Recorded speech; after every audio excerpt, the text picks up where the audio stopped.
नमस्कार, बहुत स्वागत है आपका पब्लिक एशिया न्यूज़ में। मैं हूं आपके साथ निशांत वत्स। इस वक्त हमारे साथ मौजूद हैं एडवोकेट रविंद्र भाटी, जो आज़ाद समाज पार्टी के राष्ट्रीय महासचिव हैं। साथ ही राष्ट्रीय अध्यक्ष चंद्रशेखर आज़ाद ने उनको 2 राज्यों की महत्वपूर्ण जिम्मेदारी भी सौंपी हुई है। आइए उनके राजनीतिक सफ़र के बारे में उनसे जानते हैं। सर, कैसे हैं आप? धन्यवाद। पहले तो बहुत बहुत पब्लिक एशिया न्यूज़ का बहुत बहुत धन्यवाद जी। सर, अपने आप राजनीतिक सफ़र के बारे में बताइए, कैसे शुरुआत हुई? आप फाउंडर भी रहे हैं आज़ाद समाज पार्टी के, तो कैसे शुरुआत करी आपने, ज़रा बताइए हमारे दर्शकों को। देखिए, मैं 2004 में छात्र संघ की राजनीति से राजनीति में प्रवेश हुआ और राजनीति में आने का मकसद अलग अलग लोगों के लिए अलग अलग हो सकता है। बिल्कुल। लेकिन अपनी एक सोच थी कि राजनीति के द्वारा हम लाखों लोगों का भला कर सकते हैं। यदि आप किसी पद पे विधानसभा या किसी लोकसभा के सदस्य होते हो तो वहाँ हजारों लाखों लोगों के लिए कानून बनवा सकते हो, रोजगार की व्यवस्था कर सकते हो। और जब आप पे कोई पद ना हो तो आप सड़क के द्वारा जुल्म ज्यादती के खिलाफ, अन्याय के खिलाफ आवाज़ उठा सकते हो। उसके लिए किसी न किसी पार्टी की, किसी न किसी संगठन की जरूरत होती है। तो एक हमारा सामाजिक संगठन है राष्ट्रीय गुर्जर स्वाभिमान संघर्ष समिति, उसके द्वारा हम पूरे देश में सामाजिक कार्य करते हैं। इतिहास के या आरक्षण की या हकों की लड़ाई हो, हकूक़ की लड़ाई हो। और राजनीतिक विंग हमारी आज़ाद समाज पार्टी है। निशान जी, पूरे देश में आज यदि बात की जाए तो भारतीय इतिहास में जो आने वाला स्वर्णिम समय है वो एडवोकेट चंद्रशेखर आज़ाद जी का है, जो हर वर्ग की लड़ाई लड़ रहे हैं पूरे देश के अंदर। और उन्हीं से प्रभावित होकर मैंने आज़ाद समाज पार्टी को चुना, एडवोकेट चंद्रशेखर आज़ाद जी को चुना। 2016 में उनसे मुलाकात हुई थी और 2016 से 2025 चल रहा है। हमने पूरे देश के अंदर जहाँ जुल्म ज्यादती हुई है, जहाँ अत्याचार हुए हैं, जहाँ बहनों के साथ अपराध हुए, वहाँ जाके उनको न्याय दिलवाया और अपराधियों को जेल भिजवाया है। यदि मुझे केवल MP MLA बनना होता तो किसी में स्थापित पार्टी को चुनता। बिल्कुल। लेकिन क्योंकि मैंने संघर्ष का रास्ता चुना और इस समय पूरे देश में संघर्ष एडवोकेट चंद्रशेखर आज़ाद जी से ज़्यादा कोई कर नहीं रहा।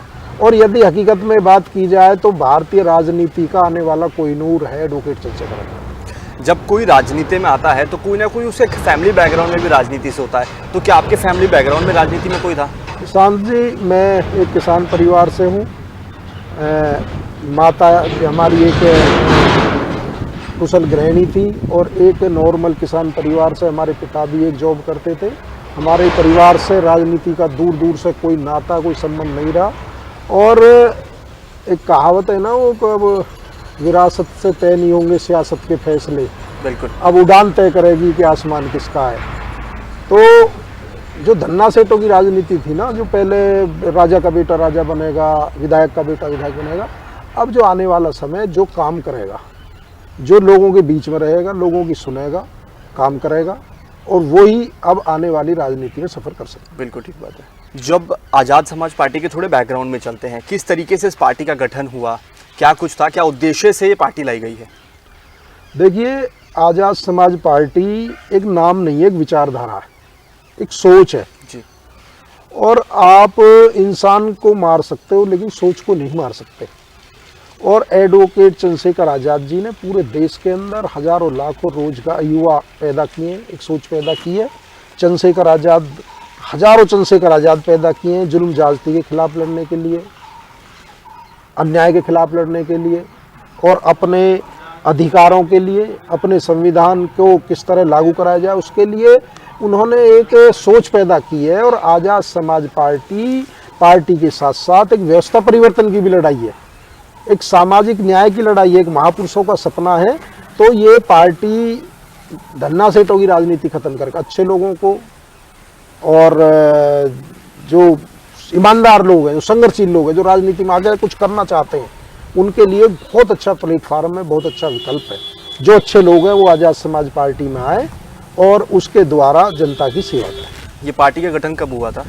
ये पार्टी का गठन 15 मार्च 2020 को इसी नोएडा के अंदर हुआ था। पार्टी के गठन में भी बड़ी समस्या आई थी कि भारतीय जनता पार्टी की सरकार ने जहाँ पे हमारा प्रोग्राम होना था उस पर ताला लगा दिया था और उस बैंकेट पे ताला नहीं लगा था, क्योंकि ये बाबा साहब और मान्यवर काशीराम साहब के अनुयायी हैं। ये गुजर सम्राट मीर भोज जी के चेले हैं और हमने तय किया कि यदि सरकार हमें हमारा जो वहाँ पे जो हमारा जो हमने हॉल बुक किया था उसमें पार्टी नहीं बनाने देगी, तो हमने रोड पे ही अपनी पार्टी का ऐलान किया था। तो ये पार्टी तो रोड पे इस पार्टी की स्थापना हुई सड़क के बीच में बैठ के। अच्छा भाटी जी, नई पार्टी को खड़ा करना कितनी जिम्मेदारी होती है, कितनी चुनौतियाँ हैं? आज की जो व्यवस्था है, धनबल की राजनीति जो है, उसके हिसाब से पार्टी चलाना और पार्टी को खड़ा करना अपने आप में ही बहुत बड़ी चुनौती है।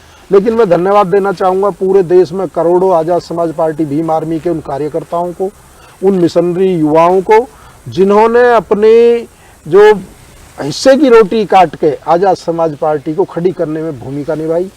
चंदा दे के, यदि कहीं राष्ट्रीय अध्यक्ष जी का प्रोग्राम होता है, मैं तो पूरे देश में जाता हूँ, बहुत सारे विपक्ष वाले लोग, विरोध वाले लोग ये शिकायत करते हैं कि भाई बड़ी बड़ी गाड़ियों में चंद्रशेखर आज़ाद जी घूमते हैं, फ्लाइट से घूमते हैं, लेकिन उन्हें इनके पीछे का जो सच है वो जानकारी नहीं है। हमारे लाखों हजारों कार्यकर्ता जिस स्टेट में हम जाते हैं, वो चाहे ट्रेन के टिकट कराए जैसी उनकी क्षमता है, या वो फ्लाइट के टिकट कराएं वो कराते हैं, रुकने की व्यवस्था वो कराते हैं, खाने की व्यवस्था वो कराते हैं।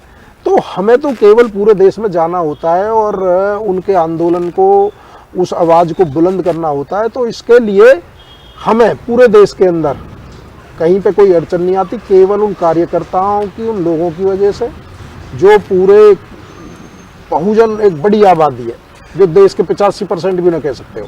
अच्छा, आज़ाद समाज पार्टी की प्रमुख नीतियाँ क्या हैं जिससे ज़्यादा युवा पार्टी को जुड़े? आज़ाद समाज पार्टी की जिस दिन सत्ता आएगी, अभी तो हमारे सत्ता हाथ में नहीं है, लेकिन फिर भी आप देखिए कि यदि थाने की कहीं कोई अपराध होता है, जिप्सी से भी पहले आज़ाद समाज पार्टी और भीम आर्मी के लोग, नीले पटके वाले लोग पहुंचते हैं। तो लोगों के अंदर एक विश्वास हुआ है कि यदि इन लोगों को प्रदेश की सत्ता चलाने की कमान दे दी जाए तो ये इतने क्रांतिकारी जो बदलाव इस देश के अंदर, इस व्यवस्था के अंदर, गरीबी को हटाने को लेकर, रोजगार को लेकर, शिक्षा को लेकर, चिकित्सा को लेकर, क्योंकि हमारे राष्ट्रीय अध्यक्ष जी ने संसद के अंदर भी बहुत कम समय में बुनियादी मुद्दे उठाए हैं, जमीन से जुड़े हुए मुद्दे उठाए हैं। जिस तरह आप देखो कि सस्ती शिक्षा, एडवोकेट चंद्रशेखर आज़ाद जी ने सदन के अंदर कहा था कि यदि एक मंत्री का बेटा, एक डीएम का बेटा भी उसी प्राइमरी स्कूल में पढ़ेगा जिसमें एक किसान का बेटा पढ़ेगा, तो शिक्षा का स्तर अपने आप ऊंचा उठ जाएगा। और हमें इसी तरह चिकित्सा का मामला, यदि सरकारी अस्पतालों की हालतें सुधार दी जाएं, सबका इलाज सरकारी अस्पताल के अंदर हो, एक चपरासी से लेकर प्रधानमंत्री तक का इलाज यदि सरकारी अस्पताल में, तो सरकारी अस्पतालों का कायाकल्प हो जाएगी। एक सिपाही से कमिश्नर तक के इलाज यदि सरकारी अस्पताल में हो, तो ये हमारी पार्टी की सोच भी है, एजेंडा भी है, और पार्टी कुछ करना चाहती है। तो हम जनता से आपके माध्यम से कहना चाहेंगे कि एक बार हमें मौका जरूर दें। जब बिना सत्ता में, बिना एमपी एमएलए रहते हुए हमारी पार्टी ना 8 साल में बहुत क्रांतिकारी आंदोलन किए हैं, बहुत संघर्ष किया है। जिस दिन हमारे एमपी एमएलए जीत के जाएंगे, अभी अकेले सांसद जी 543 पर भारी हैं, बिल्कुल 7 मिनट के अंदर वो 37-38 जनहित के मुद्दे, आंगनवाड़ी इनका मुद्दा, शिक्षकों का मुद्दा, आपके जो हवाई यात्रा का मुद्दा, महंगाई का मुद्दा, कोई मुद्दा ट्रेनों का मुद्दा, बैकलॉग का, भर्तियों का, कोई ऐसा मुद्दा शायद आपने देखा हो कि उनसे छुटता हो। जब आपने राजनीति में कदम रखा तो काफ़ी संघर्ष आप लोगों को करना पड़ा, कहीं आपने आंदोलन भी छेड़े, तो हमारे दर्शकों को ज़रा उन आंदोलन के बारे में ज़रा बताइए। देखिए, रोजगार के आंदोलन किए थे हमने नोएडा में। मोदी जी आए थे सैमसंग कंपनी के उद्घाटन में जी, और मोदी जी यहाँ कह के गए थे कि यहाँ के स्थानीय लोगों को 1 लाख रोजगार दिया जाएगा। अच्छा, जब कंपनी पर यहाँ के स्थानीय लोग, यहाँ के किसानों के बच्चे रोजगार के लिए जाते थे तो वहाँ से उनको लोकल कह के भगा दिया जाता था। तो हमने कहा कि भाई आप 1 लाख ना दो, कम से कम 10,000 दो, 50,000 दो, 2,000 दो। लेकिन जब हमने वहाँ के आंकड़े चेक किए तो वहाँ पर 2% भी स्थानीय लोगों को रोजगार नहीं थे। तो उसको लेकर हमने आंदोलन किए, हम जेल गए, 13 दिन जेल में रहे 49 लोगों के साथ, और उसी रोजगार की मांग को लेकर हम दीपावली पे भी जेल में रहे, किसानों के लिए जेल में रहे। ये ऐसी विडम्बना है, जिस जगह आप बैठे हो गौतम बुद्ध नगर, ये देश की संसद से 35 किलोमीटर दूर है, जहाँ देश की नीति बनती है, देश के कानून बनते हैं। बिल्कुल निशान जी, सबसे ज़्यादा हक और अधिकार भी डाका, इस राजस्व जो सबसे ज़्यादा जिला देता है उत्तर प्रदेश का, नोएडा, उसमें ना तो कोई पंचायत चुनाव है, यहाँ पर वोट डालने का अधिकार किसी को नहीं है। सबसे ज़्यादा साक्षर जिला होने के बावजूद यहाँ पर ना नगर निगम का चुनाव है ना पंचायत चुनाव है। और जो नया भूमि अधिग्रहण एक्ट 2013 में बना था उसके हिसाब से एक भी किसान को मुआवजा आज तक नहीं दिया गया। यहाँ धन्ना सेठों के हिसाब से योजनाएं बनती है, यहाँ बिल्डरों के हिसाब से योजना बनती है। यहाँ के स्थानीय लोगों के लिए उनके पास कोई नीति कोई पॉलिसी है ही नहीं। आपने कहा जब आपने आंदोलन करे तो काफ़ी आपको जेल भी जाना पड़ा, और आप साधारण परिवार से आते हैं, किसान परिवार से आते हैं, तो घर वाले नहीं कहते थे आपको? देखो, यदि आपको हम किसी एक किसान परिवार में हुए, सारी परेशानियां, सारे संघर्ष, सारी पीड़ाओं को जानते हैं, किसानों की पीड़ाओं को जानते हैं, किसानों के लिए भी जेल गए हैं और रोजगार के लिए जेल गए हैं। और उसके अलावा जब जब यहाँ पर पंचायत चुनाव नहीं होते उसमें प्राधिकरण पर ताला लगाने का भी काम किया था, रेल रोकने का भी काम किया था। तो यदि आप जेल और मुकदमों से डरोगे तो आप जनता की सेवा नहीं कर पाओगे, जनता की लड़ाई नहीं लड़ पाओगे। बिल्कुल ठीक। मान्यवर काशीराम साहब ने ये कहा था कि यदि संसदें या विधानसभाएं गूंगी बहरी हो जाएं तो सड़कों पर बहुमत होना जरूरी है। आज़ाद समाज पार्टी, भीम आर्मी और हमारे जो राष्ट्रीय लीडर हैं, हमारे राष्ट्रीय अध्यक्ष जी हैं, उनकी प्रेरणा से हम सड़कों को सूनी नहीं रहने देंगे। जहाँ भी हक अधिकार की बात आएगी, गरीबों की बात आएगी, किसानों की बात आएगी, मजदूरों की बात आएगी, नौजवानों की बात आएगी, तो उनकी आवाज़ को बुलंद करने का काम करते हैं। ये तो बात हुई आज़ाद समाज पार्टी की। इसी के साथ आपके कंधे पर एक महत्वपूर्ण जिम्मेदारी और है, गुर्जर समाज के जो संगठन से आप जुड़े हुए हैं उसके आप अध्यक्ष भी रहे हैं, तो वो क्या जिम्मेदारी है उसके बारे में ज़रा बताइए। देखिए, पूरे देश के अंदर गुर्जर समाज 12-13 प्रांतों में रहता है किसान जी, और देश की आज़ादी में गुर्जर समाज का बहुत बड़ा योगदान है जी। और 6वीं शताब्दी से 12वीं शताब्दी तक गुर्जर प्रत्याहार काल रहा है। और जब अरब आक्रांता भारत पर आते थे तो 400, 500, 600 वर्षों तक गुर्जर राजाओं ने ही उनको देश में घुसने से रोके रखा। बाबर ने भी अपनी बाबरनामा में लिखा है कि यदि गुर्जर ना होते तो मैं भारत को बहुत पहले गुलाम कर लेता। और भारत सबसे ज़्यादा मुझे जरूर गुर्जरों ने परेशान किया है, ये उन्होंने अपनी किताब में लिखा है। तो गुर्जर एक देशभक्त कौम रही है और त्याग, बलिदान, शौर्य, साहस उनके ब्लड में है। देश के अंदर जहाँ भी हक अधिकार की बात आती है, उनके न्याय के लिए, उनके आरक्षण बचाने के लिए, उनके इतिहास बचाने के लिए गुर्जर स्वाभिमान संघर्ष समिति का गठन हुआ। उसके राष्ट्रीय अध्यक्ष की जिम्मेदारी समाज ने मुझे दी, तो मैं उसी जिम्मेदारी को निभाते हुए देश में, चाहे मध्य प्रदेश हो, चाहे राजस्थान हो, चाहे जम्मू कश्मीर हो। अभी आपने पिछले साल देखा कि जम्मू कश्मीर के अंदर जो गुर्जर बकरवाल है उनको 10% आरक्षण मिला हुआ था, और भारतीय जनता पार्टी की सरकार ने उनका 10% आरक्षण में जो पहाड़ी समुदाय है, जो स्वर्ण लोग बोले जाते हैं, उनको वहाँ एसटी का आरक्षण दे दिया। तो वहाँ भी हम लड़ाई लड़ने गए। हिमाचल प्रदेश के गुर्जरों का आरक्षण छीना गया, वहाँ भी लड़ाई लड़ने गए। तो एक दिल में एक जुनून है, एक सोच है कि मुझे कुछ करना है समाज के लिए। यदि ये जन्म इस जाति में पैदा हुआ हूँ, गुर्जर जाति में, तो मुझे भी इसको कुछ लौटाना चाहिए। पे बैक सोसाइटी, इसके द्वारा समाज में, क्योंकि जिस समाज में जन्म हुआ उसके प्रति दायित्व बनता है, उस कर्तव्य को निभा रहे हैं। और पूरे देश में, क्योंकि गुर्जरों के ब्लड में होता है कि सबकी लड़ाई लड़ना, सबके न्याय की लड़ाई लड़ना, हमेशा जो कमजोर के साथ खड़ा होना, हमेशा जिसके साथ अत्याचार हो रहा है उसके साथ खड़ा होना। तो आज़ाद समाज पार्टी के द्वारा, एडवोकेट चंद्रशेखर आज़ाद जी के द्वारा मुझे पूरे देश में मौका मिलता है किसानों की, गरीबों की, बहनों की, नौजवानों की, मजदूरों की लड़ाई लड़ने के लिए। और वो हम किसी के जाति धर्म देख के नहीं करते, जो पीड़ित होता है उसके लिए जहाँ से कॉल आती है हम वहीं जाते हैं। अच्छा, आपने बताया पूरे देश में गुर्जर समाज की लड़ाई लड़ रहे हैं, जम्मू कश्मीर, हिमाचल, आप सभी जगह जाते रहते हैं, तो आज़ाद समाज पार्टी से गुर्जर को जोड़ने के लिए आप क्या नीति अपना रहे हैं? देखिए, एडवोकेट चंद्रशेखर आज़ाद जी ने आज पूरे भारतीय राजनीति में किसी स्टेट की बात करो, हर पार्टी के बड़े बड़े लीडर हैं, लेकिन यदि चंद्रशेखर आज़ाद जी को जो चीज़ सबसे अलग बनाती है, जब जब गुर्जर समाज को जरूरत हुई जी, एडवोकेट चंद्रशेखर आज़ाद जी बिना किसी लालच के, बिना स्वार्थ के, बिना वोटों की राजनीति के हमेशा गुर्जर समाज के साथ खड़े रहे। चाहे मामला ग्वालियर में जेल भरो आंदोलन का हो, जब तो आचार संहिता लगी हुई थी जी, कोई और नेता होता, और हमारी पार्टी मध्य प्रदेश में चुनाव लड़ रही थी, निशान जी, जी, कोई और नेता होता, आचार संहिता में चुनाव में आंदोलन, क्या कभी किसी ने सुना कोई आंदोलन में चुनाव करने गया आचार संहिता के अंदर?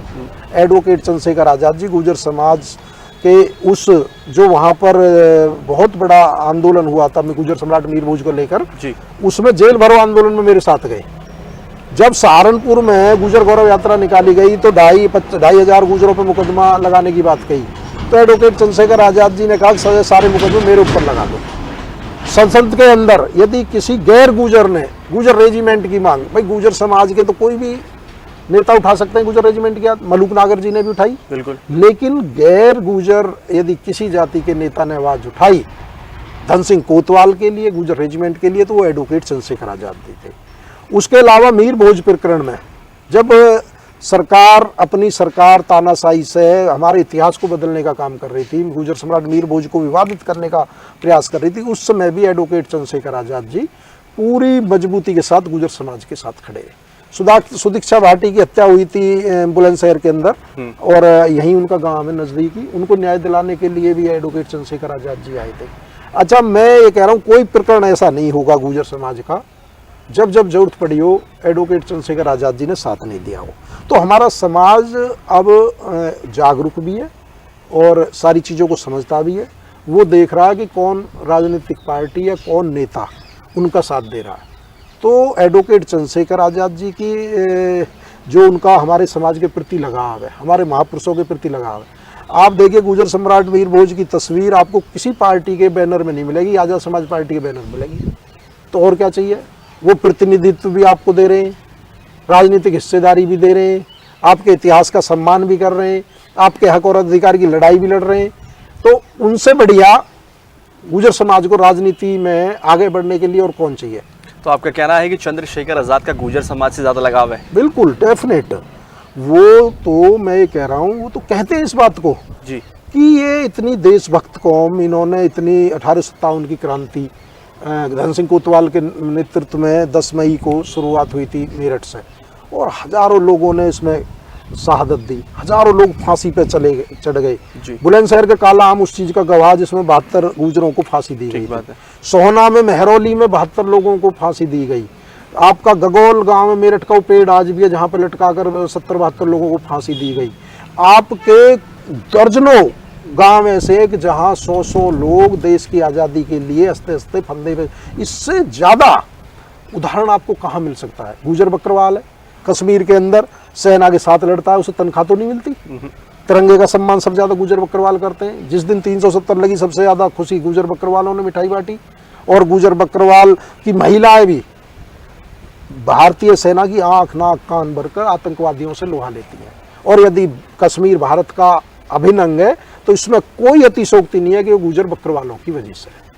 तो जिस ऐसे गौरवशाली इतिहास जिस समाज ने हमें दिया है, हमारा फर्ज बना जब तक जीवित हूँ समाज के हक अधिकारों की लड़ाई के लिए, इसके इतिहास के लिए, इसके आरक्षण के लिए, इसके जहाँ पे अत्याचार होगा उसके लिए ये लड़ाई को लड़ते रहेंगे।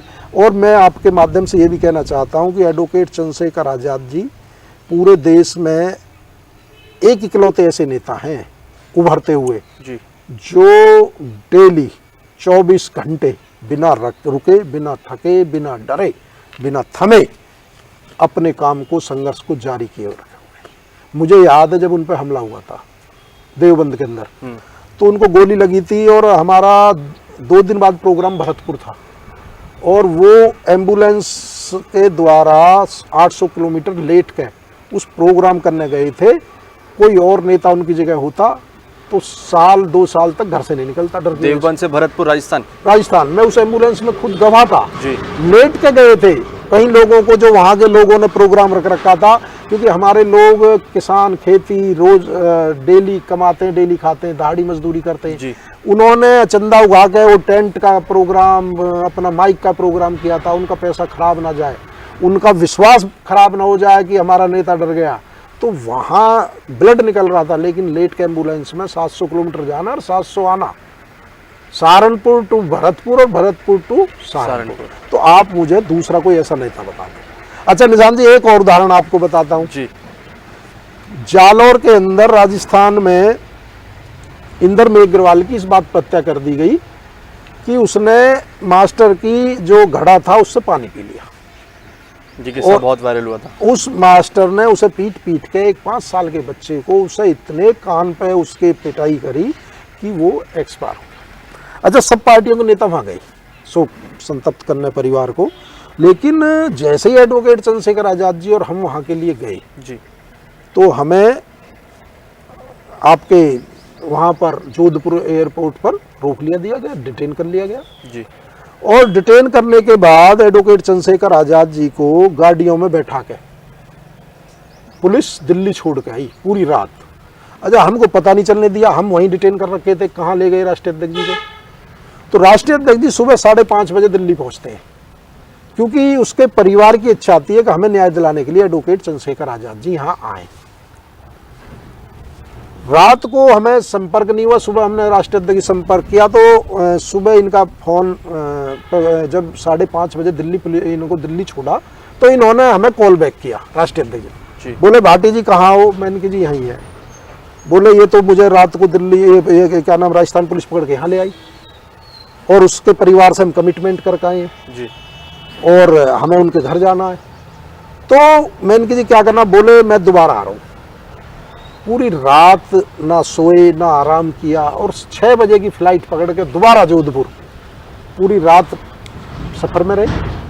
और वो पुलिस जो उनको छोड़ने गई थी तो वो बयाना बालाजी तक भी नहीं पहुंच पाई थी, सीकर तक जी, उससे पहले ये फ्लाइट से दोबारा जोधपुर पहुंच गई। आप दूसरा कोई उदाहरण हो भारतीय राजनीति में तो बता दो। नेता जाते हैं गिरफ्तारी का या उसका कहीं भी जाकर डिटेन हो जाते हैं और वापस चले आते हैं, फोटो खिंचवाते हैं। बिल्कुल। उस दिन फिर अरेस्ट हुए और फिर अरेस्ट करने के बाद अब की बात ट्रेन के द्वारा राष्ट्रीय अध्यक्ष जी को फिर पुलिस दिल्ली छोड़ कर गई, वहां नहीं जाने दिया, जबकि और पार्टियों के नेता वहां सब जा रहे थे। तो राष्ट्रीय अध्यक्ष जी बोले कि भाटी जी चाहे कुछ भी हो जाए, 2 बार हमने प्रयास कर लिया लेकिन जाना जरूर है।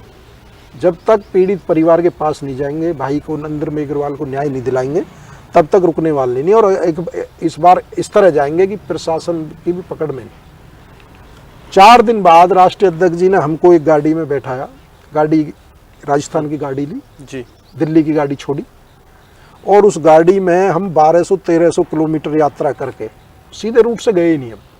हम सीधे उदयपुर गए, उदयपुर से अहमदाबाद वाले रूट पर गए और अहमदाबाद वहां से 50 किलोमीटर था, 100 किलोमीटर जी, और वहां से हम फिर जालौर गए और बारिश पड़ रही थी पूरी रात में, कहीं रुके नहीं, कहीं खाना नहीं खाया।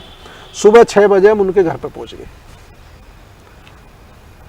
हम इंद्र मेघवाल को तो नहीं ला सके, लेकिन उसके परिवार को विश्वास जरूर दिलाया कि जिसने कार्रवाई की है वो जेल जाएगा। सरकार ने पीड़ित परिवार को भाई चंद्रशेखर आजाद जी की मांग पे आर्थिक सहायता भी दी, उनकी मदद भी की, लेकिन कब?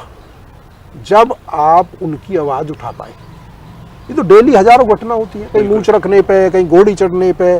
आज दलित समाज का युवक गोली चला सकता है, सीमा पर देश की रक्षा कर सकता है, लेकिन यदि वो अपने गांव में घोड़ी पे बैठ के बारात निकालने लगे तो आज भारत आजादी के अमृत काल में इतने सालों बाद भी उसे लोग रोक लेते हैं, भैया तुम घोड़ी पे क्यों बैठ के जा रहा, तो तुम्हें क्या दिक्कत है घोड़ी से?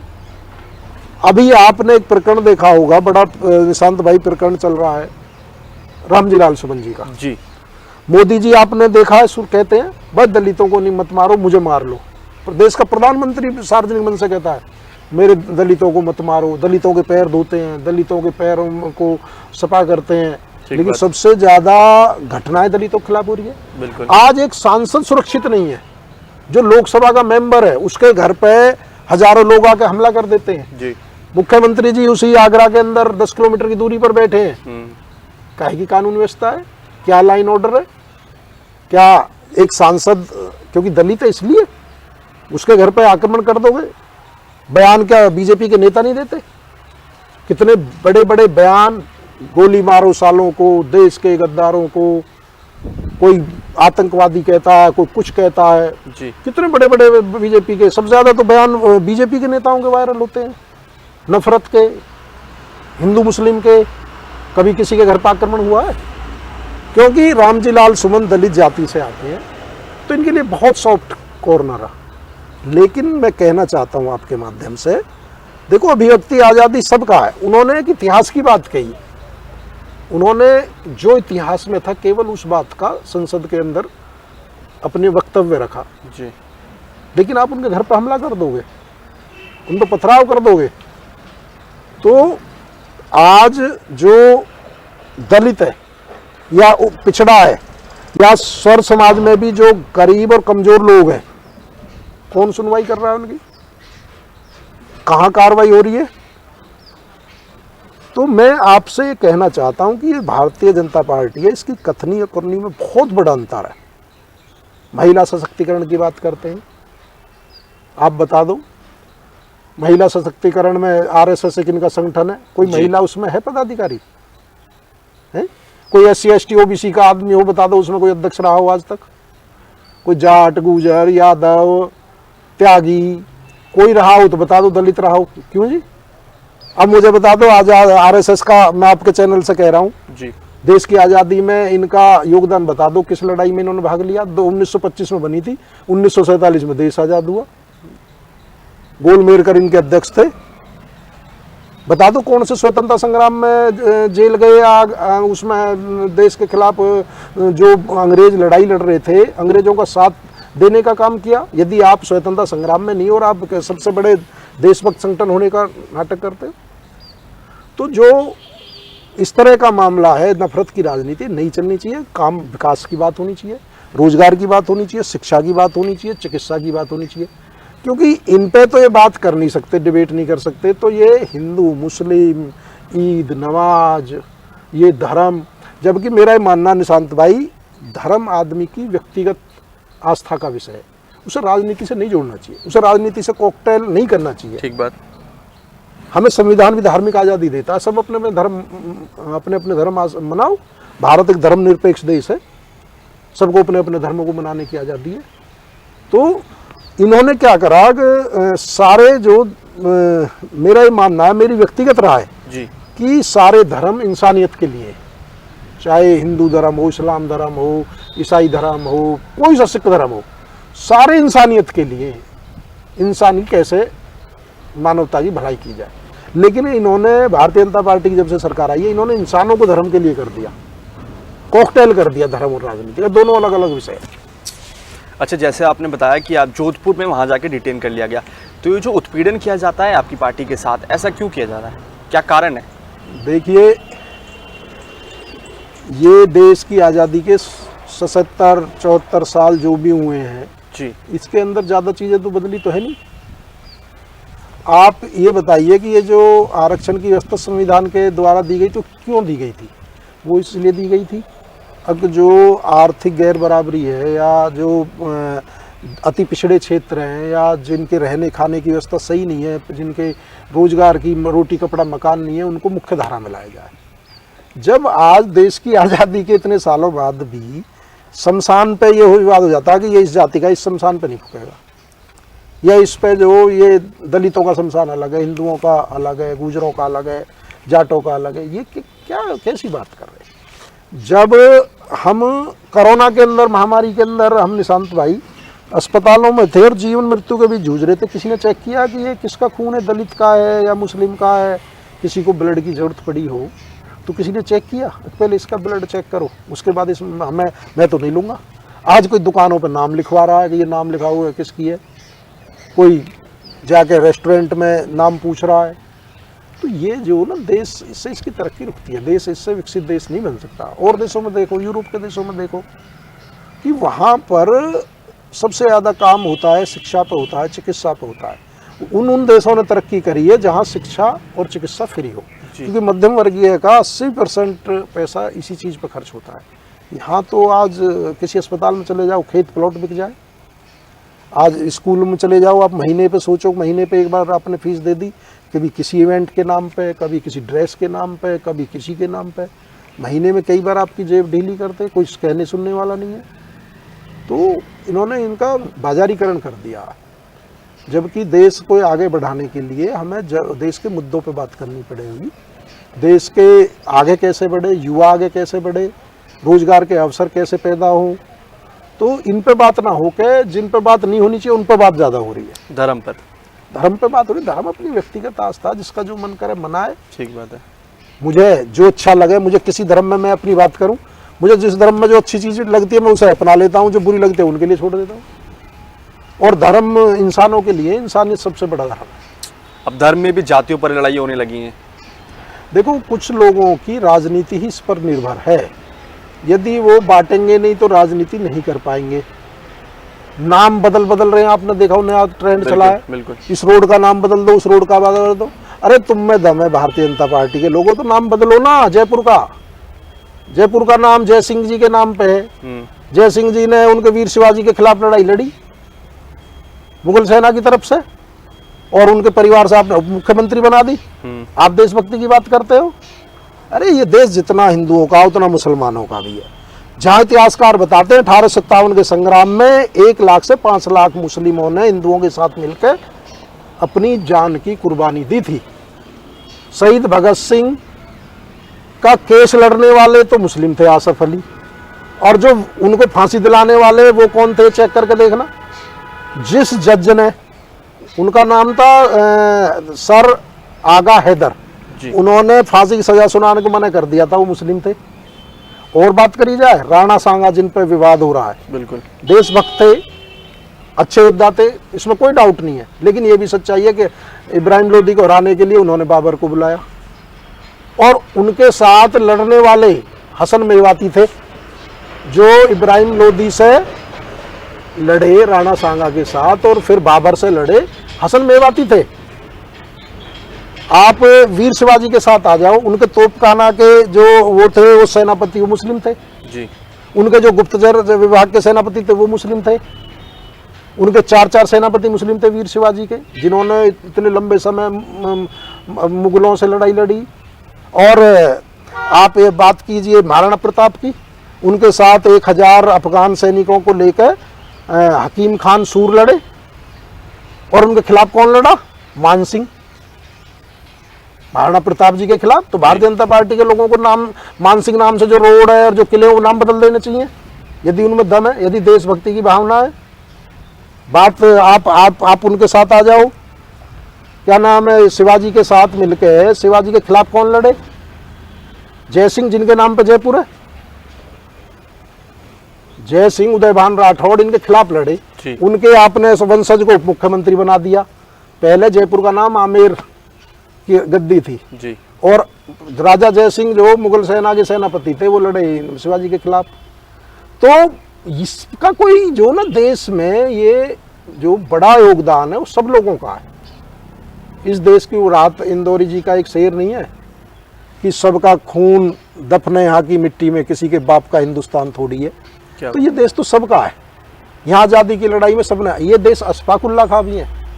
बीजेपी वाले कहते हैं खड़े हो गए कि ये बाबर की औलाद है, औरंगजेब की औलाद है। अरे अशफाकुल्ला की भी औलाद है, ये वीर अब्दुल हमीद की भी औलाद है। ये जो बाहर इनका आदर्श थे अब्दुल कलाम, जिन्होंने मिसाइल मैन के नाम से जाना जाता है, हजरत महल, जिन्होंने जो सीतापुर वहाँ फैजाबाद की थी, जिन्होंने अंग्रेजों के खिलाफ लड़ाई लड़ी। तो ये जो करना चाहते हैं अपना एक बार रिकॉर्ड तो बताएं कि जगह अकबर के 9 रत्न थे, उसमें कौन कौन है बताना, जरा उनकी जाति बताना। जो अकबर के 9 रत्न थे उनकी जाति कौन कौन थी जी। तो ये केवल नाम बदल के, धर्म के नाम पे इसका नाम बदल दो, उसका नाम बदल दो, इससे देश का भला नहीं होने वाला। देश पहले भी रह रहा था। आप 140 करोड़ से 20 करोड़ लोगों से 140 करोड़ का डर दिखा रहे हो। अरे जब हिंदू कभी खतरे में नहीं रहा, जब यहाँ मुगल आए तब हिंदू खतरे में नहीं रहा, जब यहाँ अंग्रेज आए। आज केंद्र में इनकी सरकार, स्टेट में इनकी सरकार, आपके पास परमाणु बम है, आपके पास तीनों सेना है दुनिया की ताकतवर। आप किस चीज़ का डर दिखा रहे हो? केवल इनकी राजनीति खतरे में है। ये जिस दिन ये मुद्दे को छोड़ देंगे इनकी राजनीति खत्म हो जाएगी। इसलिए इसको ये जिंदा रखते हैं, लोगों को लड़वाते हैं, लोगों को मरवाते हैं, लाशों पर राजनीति करते हैं। ये भारतीय जनता पार्टी का चरित्र है। और मैं तो गुर्जर समाज के से होने के नाते अपने समाज से भी कहना चाहता हूँ, ये दलित विरोधी है, ये गरीब विरोधी, किसान विरोधी, मजदूर विरोधी। महंगाई इनके समय में सबसे ज़्यादा, डीजल पेट्रोल सबसे ज़्यादा। आप किसी भी उसको उठा के देख लो जी, कोई नया काम कराओ तो बता दो, केवल नाम बदलने पे लगे रहते हैं। और अब हमारे गुर्जर समाज की बात की जाए, सबसे ज़्यादा बीजेपी ने ठगा गुर्जर समाज को। कोई कैबिनेट में मंत्री है आज पूरे देश में, नजर उठा के देखना, सबसे ज़्यादा गुर्जर समाज वोट देता है भारतीय जनता पार्टी को। कोई कैबिनेट में मंत्री हो तो निशांत भाई बताओ। कोई ये जिला है आपका गौतम बुद्ध नगर, यहाँ सबसे ज़्यादा 4 लाख के करीब गुर्जर समाज के लोग हैं। यहाँ जिलाध्यक्ष गुर्जर बनता था, अब क्या तो नहीं बनाया। सहारनपुर सबसे बड़ा जिला है, वहाँ कोई जिलाध्यक्ष तक नहीं है। आप जिला पंचायत अध्यक्ष पे आ जाओ, यहाँ 5 सीट है, 3 गुर्जर प्रत्याशी हैं, जब बीजेपी ने नहीं बनाया। सहारनपुर में नहीं बनाया, मेरठ में नहीं बनाया, और तो और आ जाओ, कोई प्रदेश इन्होंने सीएम बनाया हो, डिप्टी सीएम बनाया हो दिल्ली में। इनका ये यूज एंड थ्रो करते हैं। नंद किशोर जी का भी यूज एंड थ्रो कर रहे हैं जी, रमेश सिद्धूड़ी जी का भी यूज एंड थ्रो कर रहे हैं। ये क्या है, केवल यूज करते हैं वोटों में। हिंदू मुस्लिम की लड़ाई में कहा जाओ भैया हिंदू खतरे में है, गुजरो तुम आओ, आगे आगे तुम जाकर सेला बांधो। लेकिन हमारा समाज भावुक भी है, देशभक्त भी है, लेकिन अब वो जागरूक होता जा रहा है, इनकी चालबाजी समझता जा रहा है कि ये बीजेपी वाले देते कुछ नहीं है, केवल यूज करते हैं। किसी भी स्टेट में लगा लो, मध्य प्रदेश में कोई कैबिनेट मंत्री हो, राजस्थान में हो, जम्मू कश्मीर में गुजरों का आरक्षण छीन लिया, हिमाचल प्रदेश के गुजरों का आरक्षण छीन लिया, हमारे गुजर सम्राट मीर भोज पर टीन ढकवा दी, किसी और जाति का महापुरुष टीन में कैद है। आज आज़ाद भारत में देश का सबसे बड़ी सनातन की लड़ाई लड़ने वाला सम्राट मीर भोज ग्वालियर, गुजर सम्राट मीर भोज ग्वालियर में कैद है इनकी सरकार में। अच्छा, आपने नंदकिशोर जी की बात करी। नंदकिशोर गुर्जर के साथ जो कलश यात्रा में हुआ वो सब देश जानता है, सब लोग जानते हैं, उस पर आपकी क्या प्रतिक्रिया है? गुर्जर समाज की क्या प्रतिक्रिया? देखिए, जो नंदकिशोर गुर्जर जी के साथ हो रहा, मेरी तो व्यक्तिगत ये रहा है कि भारतीय जनता पार्टी का एक सेंटर और स्टेट की एक अंदरूनी लड़ाई है, और हमारे जो विधायक जी हैं वो इसका मोहरा की तरह यूज हो रहे हैं। मुझे तो लगता है कहीं उनके साथ भी जो इन्होंने अन्य गुर्जर नेताओं के साथ किया है, उनके साथ भी भारतीय जनता पार्टी इस तरह का आने वाले समय में शायद बर्ताव न करे। कारण बताओ नोटिस भी दे दिया। बिल्कुल। जबकि मेरा ये मानना है कि भारतीय जनता पार्टी तो राजनीति इसी पर करती है, लेकिन यहाँ उल्टा हो रहा है। बिल्कुल। तो इसमें जो आने वाले समय में आपको पता लग जाएगा कि ये कितनी गुर्जरों की हितैषी पार्टी। हमें तो पता लगा हुआ है, हमें तो ये मुख्यमंत्री बनावे ना तब बीजेपी में न जाए, क्योंकि 73 गुर्जरों पर सीधी गोली चलवाई राजस्थान में निशांत भाई जी। आरक्षण मांग रहे थे। भारतीय राजनीति के इतिहास में बता दो मुझे किसी जाति के इतने लोगों को भूना गया हो। वो तो अपने देश के ही लोग हैं, हिंदू ही थे। कोई अंग्रेजों ने मारे, वो तो चलो अंग्रेज बाहर से आए, मुगल बाहर से आए, पर राजस्थान में तो वसुंधरा राजे सरकार में 73 गुर्जरों को भून दिया गया। कुछ हुआ? तो अपने ही देश के लोगों पे तब वो हिंदू नहीं थे। अच्छा, तब वो गुर्जर बन गए। और जब वोट लेनी हो या किसी से लड़वाना हो तो जब तुम हिंदू आगे आ जाओ, हिंदू खतरे में। तो इनका चरित्र जो वो समझना पड़ेगा। केवल काम पे और विकास पे बात करनी चाहिए। अच्छे लोगों को राजनीति में आगे लाना चाहिए जो कुछ देश का भला कर सके।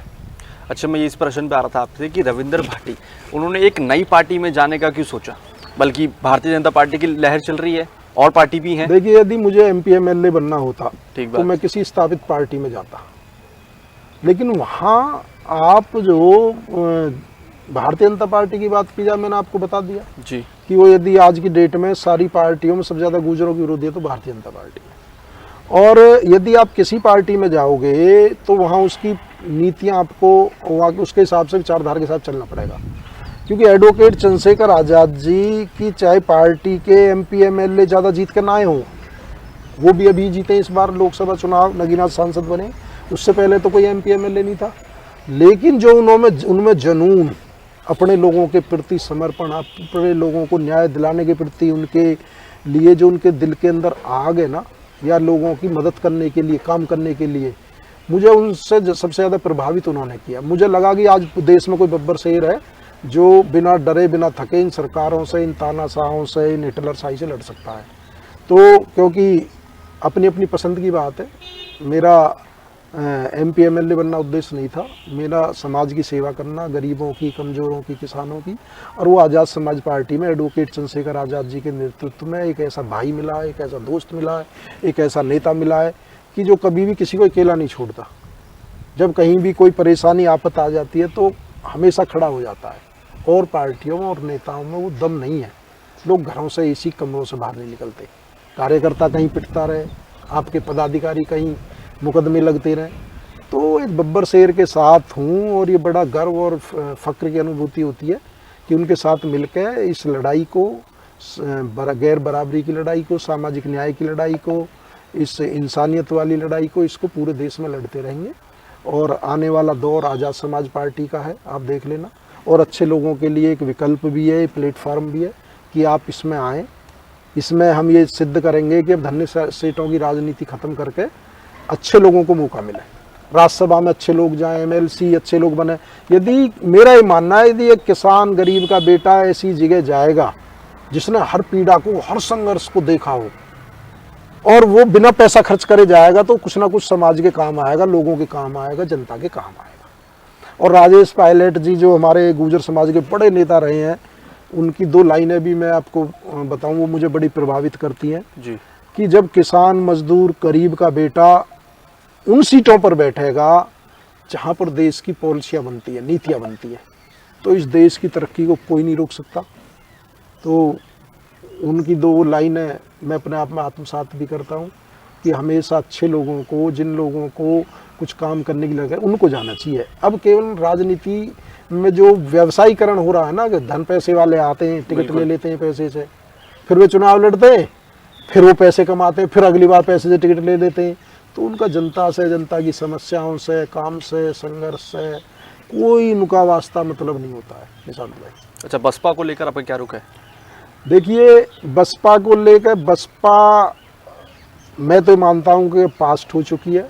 वर्तमान और फ्यूचर भविष्य एडवोकेट चंद्रशेखर आज़ाद है, बहुजन समाज का भी और इस देश का भी। अच्छा, आपकी पार्टी को लेकर कहा जाता है कि बसपा का सारा वोट बैंक आज़ाद समाज पार्टी के पास आ गया। देखिए निशांत भाई, ये जो ना कालखंड में अलग अलग स्थितियां हुई हैं। जब बाबा साहब ने 1956 में RPI बनाई थी जी, तो उसके बाद तो कोई और पार्टी नहीं बननी चाहिए थी। लेकिन जब वो पार्टी में बाबा साहब के जाने के बाद अलग अलग लोग अलग अलग तरीके से काम करने लगे, तो मान्यवर काशीराम साहब ने 1984 में बसपा बनाई, और बसपा ने भी अपने समय में ठीक काम किया। लेकिन अब जब पिछले कुछ समय से बहुजन आंदोलन की मूवमेंट या उसकी धार कहिए कुंद हो गई है, या बाबा साहब और मान्यवर साहब, काशीराम का जो मिशन था वो आगे बढ़ने से जो एक रुक सा गया था, उसको बढ़ाने के लिए एडवोकेट चंद्रशेखर आज़ाद जी को प्रकृति ने आगे भेजा है। समय समय पर कोई ना कोई महापुरुष आया जिन्होंने लड़ाइयाँ लड़ी हैं। तो आज़ाद समाज पार्टी पहले RPI, फिर BSP, अब ASP, और हो सकता है हमारे राष्ट्रीय अध्यक्ष जी के बाद भी 50 साल, 60 साल, 70 साल बाद कोई और पार्टी बने। तो पार्टी बनना कोई बुरी बात नहीं है। और भी पार्टियां, आम आदमी पार्टी है, कांग्रेस है, BJP है, आपने देखा हो, वही लोग मध्य प्रदेश में कांग्रेस में चले जाते हैं, भारतीय जनता पार्टी में आ जाते हैं। और सेंटर में भी आप देख लो, यही लोग सब कांग्रेस में थे, वो सब भारतीय जनता पार्टी में। तो पार्टियां होने से कोई दिक्कत नहीं है, ये तो संविधान से अधिकार दिए। जिसे कोई काम करना है भैया पार्टी बनाओ, 2,500 से ऊपर पार्टियां हैं देश में जी। लेकिन जो काम करेगा, जो संघर्ष करेगा, जो दिन रात गर्मी सर्दी ना देख के, बरसात ना देख के जनता के बीच रहेगा, तो जनता उसे आगे बढ़ाएगी। तो अब आने वाला दौर आज़ाद समाज पार्टी का है। अच्छा, 2027 में उत्तर प्रदेश में विधानसभा का चुनाव है, दलित वोट जगह जगह बटा हुआ है, आज़ाद समाज पार्टी को दलित क्यों वोट दे?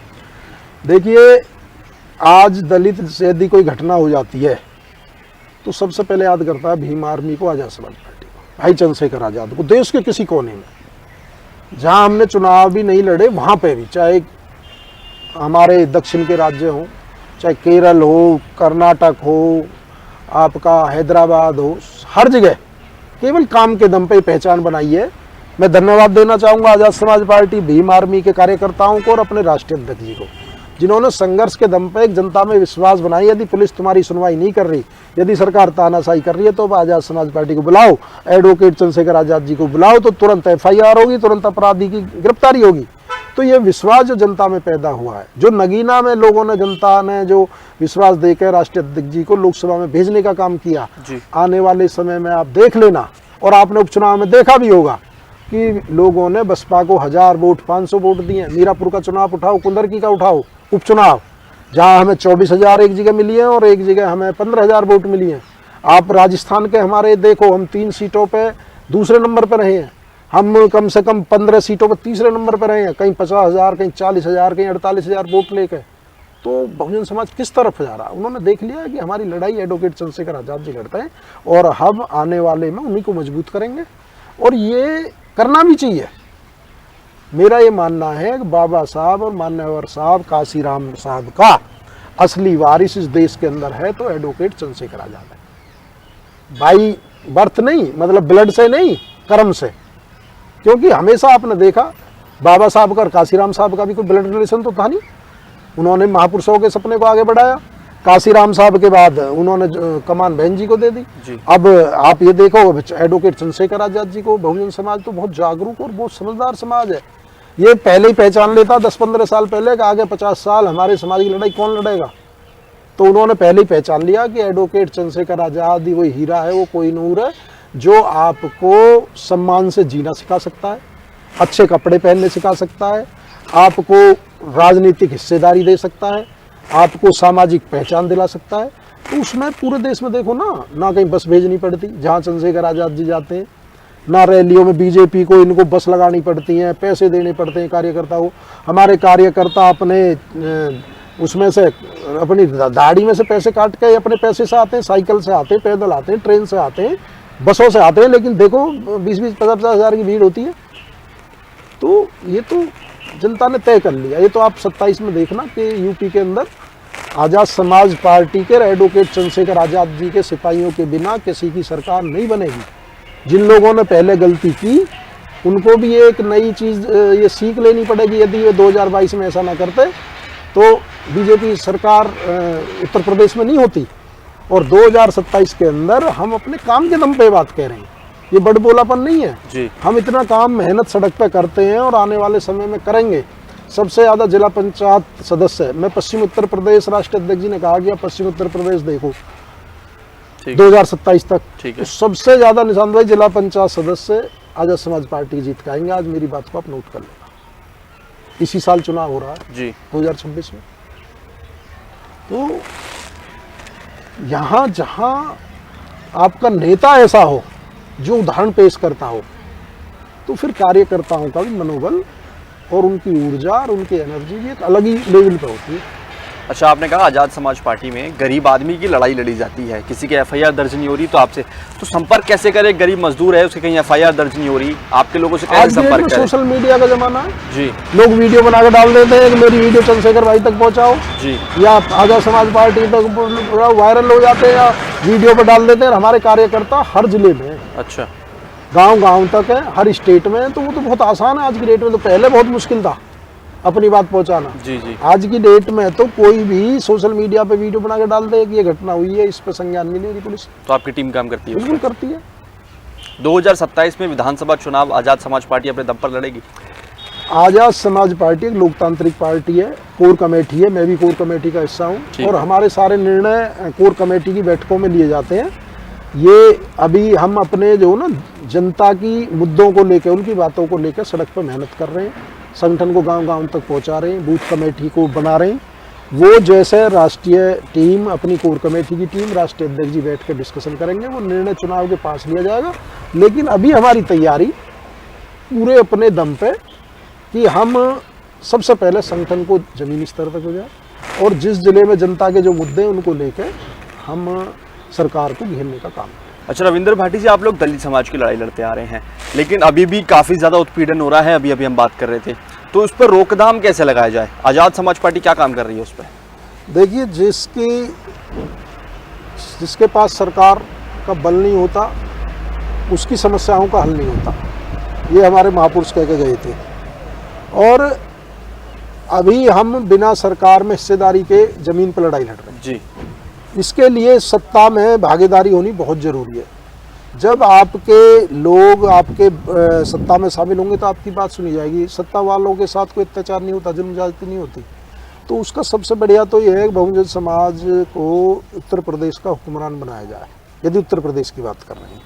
और अभी आपने कहा कि दलितों पे, मेरा तो ये मानना है कि उत्तर प्रदेश के अंदर एक बड़ी आबादी है जिसके साथ ये घटनाएं आए दिन डेली होती रहती है जी। वो केवल एक दलित समाज ही नहीं है। और मेरा तो ये भी मानना है कि हमारे जो मीडिया बंधु हैं या चाहे और हैं, ये जो दलित लीडर का कहते हैं चंद्रशेखर आज़ाद एक दलित लीडर है, मैं उनकी बात से इत्तेफाक नहीं रखता निशांत भाई जी। क्योंकि वे हर वर्ग की लड़ाई लड़ते हैं। वे जाटों की बहनों की लड़ाई लड़ी, किसानों की लड़ाई लड़ी, किसान तो और जाति में होंगे, मजदूरों की लड़ाई लड़ते हैं वो भी सब जाति में, गुजरों की लड़ाई लड़ी, दलितों की, अल्पसंख्यकों की, तो कोई वर्ग ऐसा नहीं है जिसकी लड़ाई नहीं लड़ते हो। अच्छा इसी बात को उठाओ, क्या कभी आपने सुना कि अमित शाह एक जाति के नेता हैं, मोदी जी एक जाति के नेता हैं, योगी जी एक जाति के नेता हैं, या राहुल गांधी एक जाति के नेता? ये चंद्रशेखर आज़ाद जी पे क्यों लगता है कि दलितों के नेता है? वो तो काम हर वर्ग का करना चाहते हैं और वो हर वर्ग का कुल साथ लेके भी चल रहे हैं। भाई जुल्म तो किसी के साथ भी होगा, वो किसी भी जाति का हो सकता है। वो उनसे यदि अपील करेगा तो उसकी लड़ाई को लड़ने जाते हैं, उनके कार्यकर्ता जाते हैं। तो ये भी हमें मानसिकता हटानी पड़ेगी कि वो केवल एक दलित का टैग न रहा है, वो एक अच्छे नेता है, वो एक अच्छे, उनमें लीडरशिप के गुण है। लीडरशिप का मतलब होता है सब लोगों को लेकर साथ चलना, सब लोगों की बातें करना, उनके भलाई के लिए, उनके वेलफेयर के लिए, उनके लिए क्या क्या योजना कर सकते हैं, क्या क्या उनका जीवन बेहतरी कर सकते हैं। तो एडवोकेट चंद्रशेखर आज़ाद जी अपने आप में जो आज के लीडर हैं, यदि आप देखो बहुत सारे विरासत में उनको वो मिली है, लेकिन एडवोकेट चंद्रशेखर आज़ाद जी के तो घर में कोई MP MLA नहीं था। तो जो संघर्ष की भट्टी से तबके पैदा हुआ है, यदि वो उस सीट पर बैठेगा तो वो जुल्म ज्यादती भी रोकेगा, अपने लोगों के लिए काम भी करेगा। आजाद समाज पार्टी की प्रेरणा क्या है?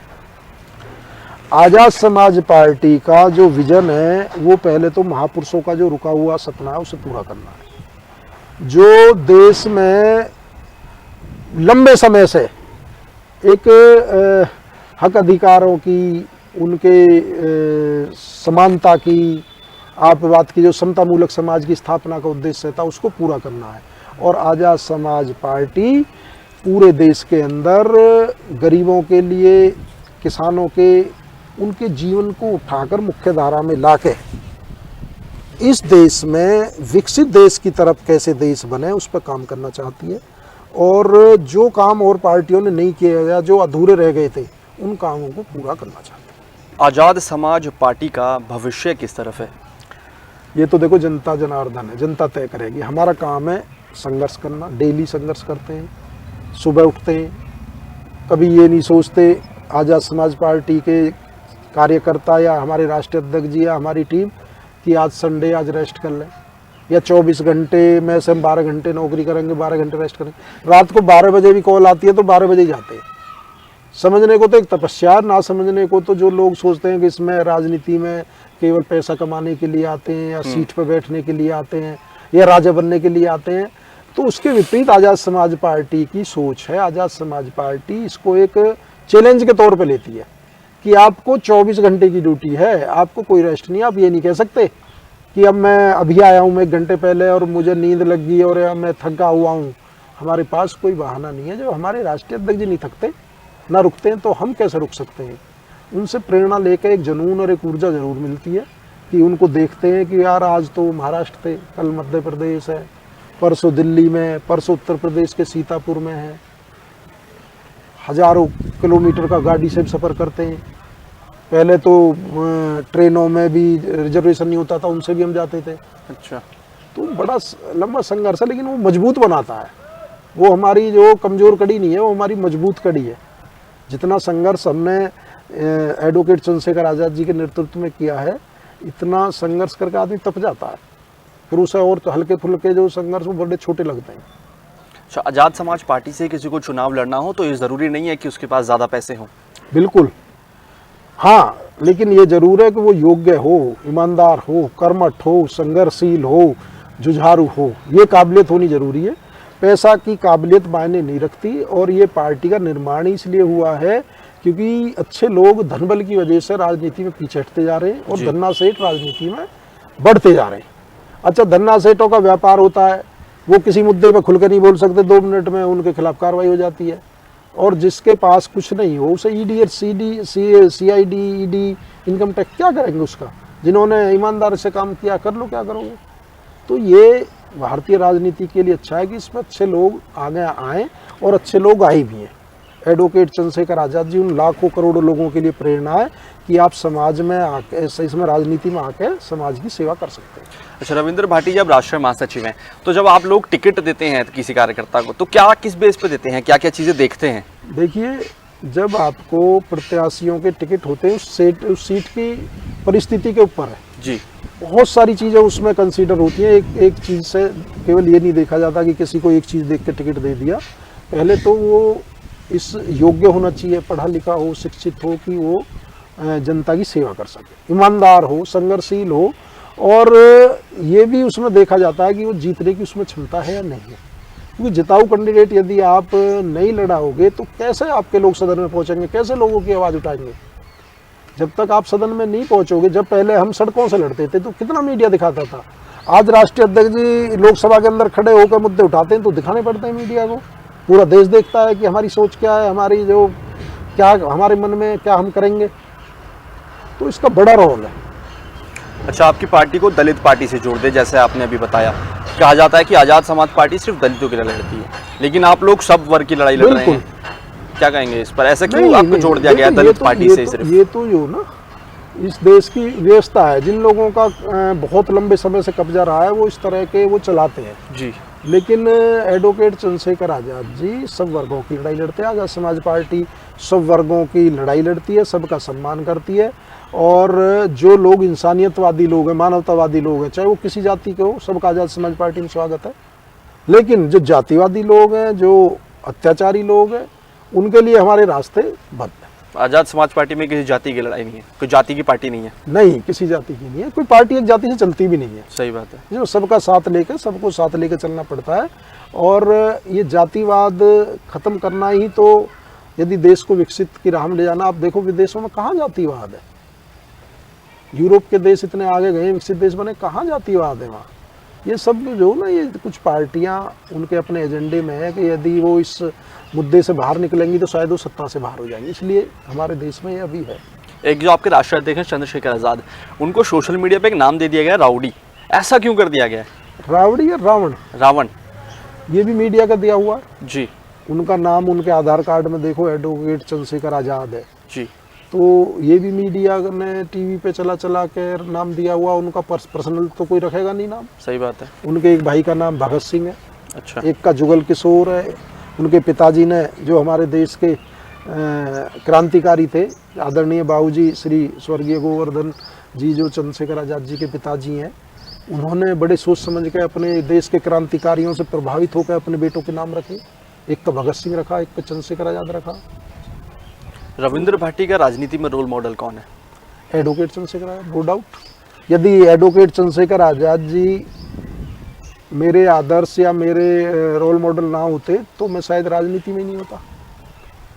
समाज सेवा करना अलग चीज़ है और लोगों की मदद करना अलग चीज़ है, लेकिन जो उनकी प्रेरणा, उनके संघर्ष और जुनून ने जो एनर्जी दी, वो नो डाउट पूरे देश में एक ही आदमी है। बहुत बहुत धन्यवाद सर अपना समय देने के लिए। तो सुना आपने, ये थे हमारे साथ आज़ाद समाज पार्टी के राष्ट्रीय महासचिव रविंद्र भाटी जी।